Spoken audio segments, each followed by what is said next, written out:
Os terminais de ônibus construídos pelo consórcio Pró-Urbano na Praça das Bandeiras agora são alvos de sindicância. Profissionais apontados pela Prefeitura vão analisar o que existe de irregular e por que as plataformas não estão em pleno funcionamento até hoje. O novo passo se aproxima de uma solução e mesmo no último mês do ano não é tarde demais.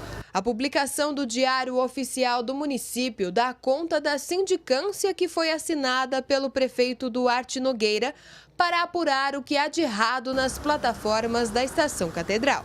O caminho correto é esse que está sendo adotado agora pela administração. Ainda que mais longo, ainda que vá demorar um pouco, mas a administração tem que constituir provas. A justificativa da sindicância é o apontamento das diferenças entre o projeto inicial para as plataformas, que ficam na Visconde de Inhaúma e na Américo Brasiliense, para o resultado da obra.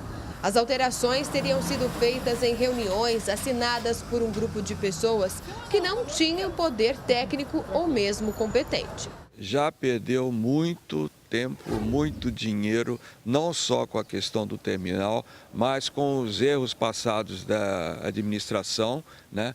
Vale ressaltar que foram inúmeros, né? Toda a população tem conhecimento disso. A partir do novo estudo que será realizado por uma comissão sindicante, um relatório vai ser divulgado apontando as medidas legais que serão tomadas, já que em situações anteriores, o consórcio Pró-Urbano, responsável pelas obras dos terminais, afirmava que não iria investir mais dinheiro e mesmo assim voltou atrás, se comprometendo a aplicar R$400 mil para que as plataformas possam ser utilizadas. Com base nessa sindicância, a Prefeitura pode exigir administrativamente para que o consórcio Pró-Urbano dê andamento às obras de acordo com aquilo que era previsto, ou então até judicializar a questão. Nessa judicialização da questão, pode-se tentar o rompimento do contrato da concessão do Pró-Urbano, a cassação da concessão do Pró-Urbano, como pode-se pedir para que eles façam aquilo que deveria ter sido feito. Apesar das divergências entre o projeto original e a obra executada e todas as irregularidades em relação ao patrimônio histórico que é a catedral, o que mais chama a atenção é o mau uso dessas plataformas. Hoje tem até gente morando por aqui. O centro perde, a cidade perde, as pessoas que passam de fora criam uma imagem negativa de Ribeirão Preto. E ninguém resolve, é uma obra cara, uma obra que é para a população. Nós estamos tratando não somente de um terminal, vamos dizer, de ônibus, né? Nós estamos falando de uma área que tem um interesse de patrimônio histórico da cidade e que isso tudo tem que ser levado em conta, né? Durante todo o ano houve mobilização popular e até mesmo a instalação de uma CPI na Câmara. Nenhuma medida foi efetiva para que os usuários de ônibus, a parcela que mais precisa dessa estrutura, não saia prejudicada. O ponto de ônibus traz todos os conjuntos habitacionais, todos os bairros para o centro. Então fica aquela obra parada, pronta, desgastando, apodrecendo, sem sentido, gastaram um dinheiro enorme ali. Thaís Mantoani para o Jornal da Clube.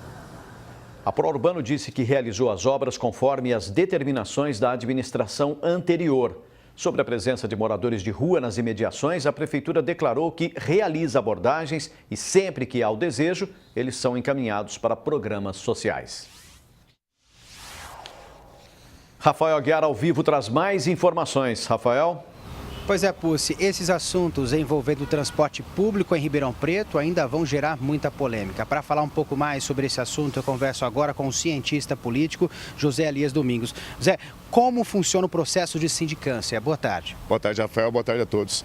Primeiramente, antes de mais nada, é falar que essa questão do consórcio Pró-Urbano, a sua relação com a Prefeitura, é uma novela com um final provavelmente nada feliz, né? É uma questão de muito mau gosto. A questão da sindicância é o seguinte, a sindicância ele é um processo importante importante, ele é um processo fundamental para se poder apurar possíveis irregularidades na questão da prestação de serviço público. Nesse caso, o que a gente vai ter são etapas, etapa de formação, né, da comissão sindicante, e através da comissão vai se realizar uma pesquisa, um estudo e uma investigação referente às irregularidades e, consequentemente, produzir um relatório para poder, de fato, punir os culpados. Mas mais importante que isso, não é só a criação da comissão em si, é como a gente está lidando com essa questão do consórcio há muito tempo, como essas irregularidades vêm se propagando e às vezes não acontece nada, né? Então, de que adianta se criar mais uma comissão se de fato ela não vai ter efetividade política e principalmente jurídica?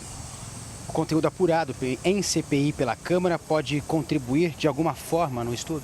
Sim, veja bem, é a segunda CPI que a gente está tendo, né? Já tivemos uma que começou em 2013 e essa comissão de 2013 fez um ótimo relatório, inclusive um relatório que apontou 14 pontos de irregularidade da prestação do consórcio. Desses 14 pontos, o Ministério Público acabou acatando, né? Nós temos 2 ações civis e um inquérito rolando no Ministério Público contra o consórcio pró-urbano. Então, a Câmara tem produzido muito em relação a isso. As comissões parlamentares de inquérito referente ao consórcio pró-urbano estão sendo profícuas. Mas de que adianta, novamente eu vou frisar, de que adianta a gente produzir material, de que adianta a gente produzir diligências, de que adianta a gente demonstrar de fato que há irregularidades se nada é feito pelo poder público. O problema foge do controle quando as plataformas passam a servir como abrigo para moradores de rua que se instalam até em barracas.